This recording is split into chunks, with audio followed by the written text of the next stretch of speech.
So let's make the short review of this universal tool kit for making coils. It consists of the main handler, 2 screwdrivers and 4 pins with a different size for different coils. It's very easy to use. I would not say how to make the coils. I would like to say about the cones I observed yesterday. It was my first experience. So there is also Allen screw for fixing the screws for wrapping the coils, and either the Allen key or screw is not so good, but I had to use the pliers for unscrew this part. So the second one is the pin is not fixed so good.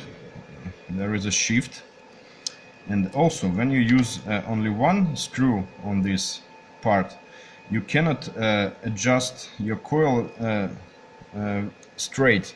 There will be the tilt of this. That is why it's better to use 2 screws on when you make a coil.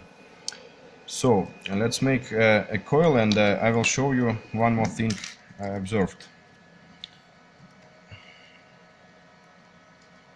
Yesterday I tried to make the fat Clapton coil, and it was easier because the wire is thick.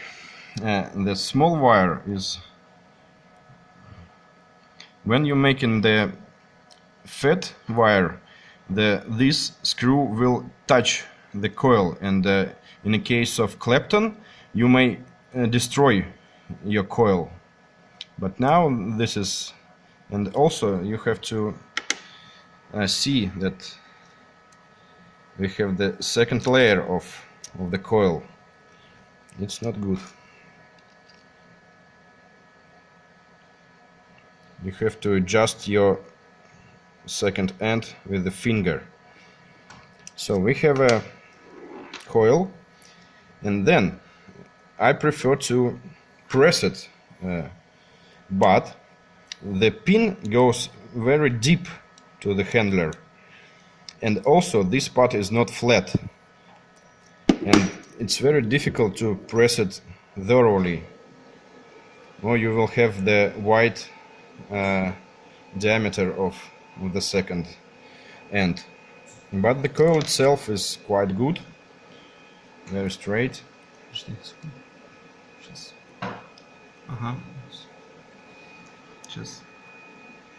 Нормально. So it's very easy to use, very small size. I'm really satisfied, but the painting is quite good, because I saw some reviews with the scratches on these parts, but you can see probably it was done by myself due to fat Clapton wire. So buy it and use it. It's very good item.